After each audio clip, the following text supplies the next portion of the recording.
നമസ്കാരം. പ്രധാന വാർത്തകൾ.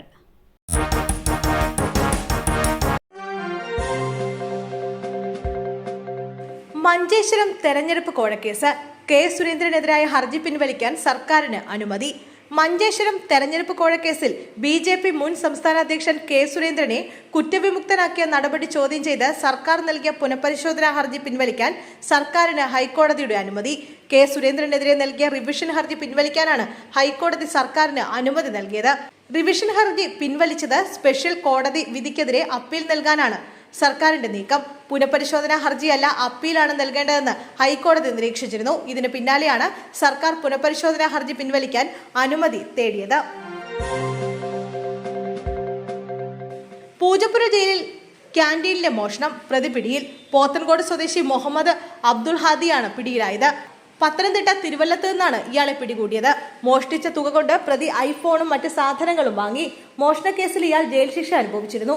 ജയിൽ ക്യാന്റീനിലെ കൗണ്ടറിൽ ജോലി ചെയ്തിട്ടുണ്ട്. ശിക്ഷ കഴിഞ്ഞ് ഇറങ്ങിയ ശേഷമാണ് മോഷണം നടത്തിയത്. ജയിൽ മോചിതനായി 10ാം ദിവസമാണ് മോഷണം നടത്തിയത്. പൂജപ്പുരയിൽ നിന്ന് ജഗതി ഭാഗത്തേക്കുള്ള റോഡരികിലായി സ്ഥിതി ചെയ്യുന്ന കഫറ്റീരിയയിലാണ് കഴിഞ്ഞ 18-ന് മോഷണം നടന്നത്. 4 ലക്ഷം രൂപയോളെയാണ് മോഷണം പോയത്.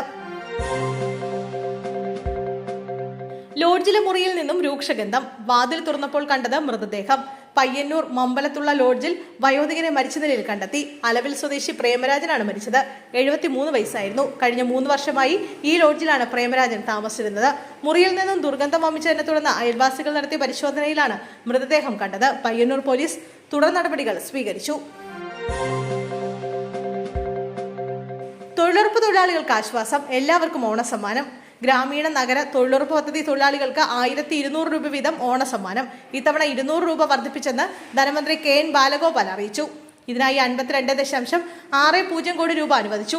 5.26 ലക്ഷം തൊഴിലാളികൾക്ക് ഓണസമ്മാനം ലഭിക്കും. ഗ്രാമീണ തൊഴിലുറപ്പ് പദ്ധതി തൊഴിലാളികൾക്ക് ഓണസമ്മാന വിതരണത്തിനായി 51.96 കോടി രൂപയാണ് അനുവദിച്ചിരിക്കുന്നത്. കഴിഞ്ഞ സാമ്പത്തിക വർഷം 100 പ്രവൃത്തി ദിനം പൂർത്തിയാക്കിയ 19,623 പേർക്കാണ് ആനുകൂല്യം ലഭിക്കുക. അയ്യൻകാളി നഗര തൊഴിലുറപ്പ് പദ്ധതിയിൽ കഴിഞ്ഞ സാമ്പത്തിക വർഷം 100 ദിവസമെങ്കിലും തൊഴിലെടുത്ത 6,368 തൊഴിലാളികൾക്കാണ് ബത്ത ലഭിക്കുക. ഇതിനായി സർക്കാർ 63.68 ലക്ഷം രൂപ അനുവദിച്ചു. കഴിഞ്ഞ തവണ 1000 രൂപ വീതം നൽകിയപ്പോൾ ഇത്തവണ 1200 രൂപ വീതമാണ് വിതരണം ചെയ്യുന്നത്. രാഹുലിനെതിരെയുള്ള അവന്തികയുടെ പരാതി വ്യാജം. BJPയാണ് ആരോപണങ്ങൾ ഉന്നയിപ്പിക്കുന്നത്. ട്രാൻസ്ജെൻഡർ അവന്തികയ്ക്കെതിരെ transgender Congress general secretary Anna രംഗത്ത്. മുൻ യൂത്ത് കോൺഗ്രസ് അധ്യക്ഷൻ രാഹുൽ മാങ്കൂട്ടത്തിൽ MLAക്കെതിരെ അവന്തിക നടത്തിയ ആരോപണം വ്യാജമാണെന്ന് അന്ന പറഞ്ഞു. മോശ സന്ദേശം അയച്ചെന്ന് പറഞ്ഞ് അവന്തിക പലരിൽ നിന്നും പണം വാങ്ങിയിട്ടുണ്ടെന്നും അന്ന കൂട്ടിച്ചേർത്തു. കേസ് കൊടുക്കുമെന്ന് കാണിച്ച് പല സർക്കാർ ഉദ്യോഗസ്ഥരെയും അവന്തിക ഭീഷണിപ്പെടുത്തിയിട്ടുണ്ട്. രാഹുലും അവന്തികയും അടുത്ത സുഹൃത്തുക്കളാണ്. ഞാനും അവന്തികയും വർഷങ്ങളായി ഒരുമിച്ച് താമസിക്കുന്നവരാണ്. മോശം മെസ്സേജ് അയച്ചു എന്ന് അവന്തിക തെളിയിക്കട്ടെ. രാഹുലിനോട് അവന്തികയ്ക്ക് ക്രഷാണെന്ന് പറയുന്ന ഓഡിയോ ക്ലിപ്പ് ഉണ്ടെന്നും അന്ന പറഞ്ഞു.